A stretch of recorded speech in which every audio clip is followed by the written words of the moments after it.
The crisp autumn air bit at my cheeks as I stepped out of the car. Lancaster, Pennsylvania was quiet tonight, except for the distant screams echoing from a dilapidated Victorian mansion on the edge of town. A chill ran down my spine, a shiver unrelated to the October air. Above the mansion, a neon sign flickered to life, casting an eerie red glow. Satan's Lair. Enter if you dare. Holly had come with friends, their excitement a stark contrast to her growing unease. This was supposed to be fun, a spooky way to celebrate Halloween. Now it felt different. The air itself seemed heavy, burdened with a darkness she couldn't explain. The laughter of my friends pulled me back from my thoughts. They were eager to get inside, caught up in the thrill of the unknown. I took a deep breath, forcing a smile. It was too late to turn back now.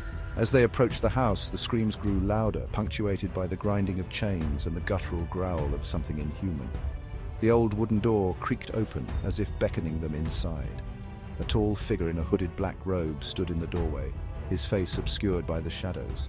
Welcome to Satan's Lair. The air inside was thick with the scent of sulfur and decay. Cobwebs hung from every corner, and the flickering light from strategically placed torches cast long, dancing shadows on the walls. As we moved deeper into the house, I felt a cold hand grip my heart.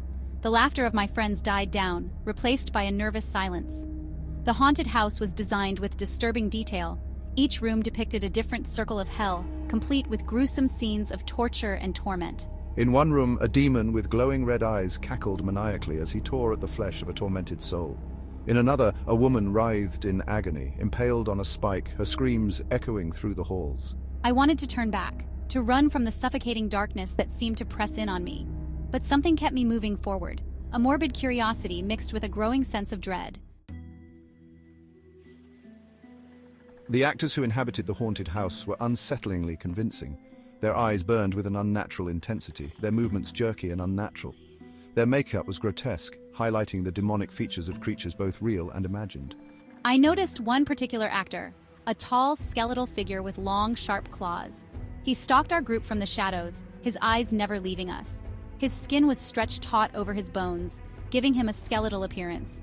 His movements were fluid and predatory, like a spider stalking its prey. I felt a chill run down my spine as I met his gaze. It was as if he could see into my soul, reveling in my growing terror. The screams reached a fever pitch as they descended a narrow staircase into the basement. The air grew heavy, thick with the stench of blood and fear. The flickering torches cast grotesque shadows on the damp stone walls, and then Holly saw it. A monstrous reptilian creature, at least 13 feet tall, stood at the end of a narrow tunnel. Its eyes glowed with an infernal fire, and its jagged teeth were bared in a cruel smile.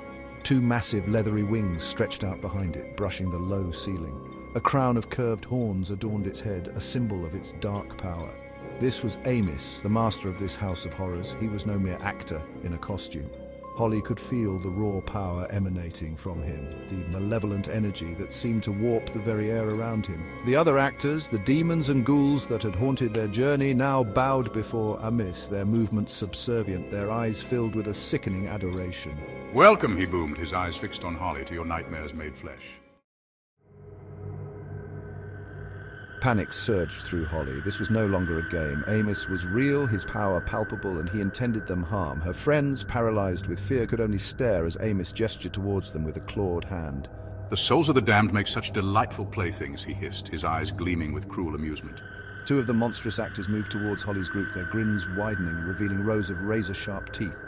One carried a rusty hook, the other a blood-stained knife. Holly knew they had to escape, but the exit was blocked by Amos and his monstrous pet. The room seemed to shrink, the air growing thin and cold. Thinking fast, Holly grabbed a discarded torch from the wall, its flames licking at the air. "Stay back!" she shouted, her voice surprisingly strong despite the terror clawing at her throat. The creatures hesitated, momentarily startled by her defiance. It was a small victory, but Holly knew it wouldn't last long. Amos was watching, his eyes narrowed in amusement. "Such spirit," he chuckled, his voice like grinding stone. "It will make your demise all the more entertaining." He snapped his fingers, and the two creatures lunged. Holly acted instinctively, swinging the torch like a weapon. The flames caught one of the creatures on its arm, and it roared in pain, backing away. The other creature lunged again, and Holly felt a searing pain as the knife slashed across her arm. She cried out, falling back against the damp wall, the tunnel closing in around her. The smell of her own blood filled her nostrils, but the pain fueled her desperation. Amos was laughing, a deep rumbling sound that echoed through the tunnels. Holly knew this was it, her final stand. She closed her eyes, summoning every ounce of courage she possessed. "I'm not afraid of you," she screamed, her voice hoarse but filled with defiance. "You're not real." The laughter stopped. A heavy silence filled the air. When Holly opened her eyes, she was met with a sight that made her blood run cold. Amos's reptilian features seemed to melt away, replaced by a look of surprise. And then everything went black.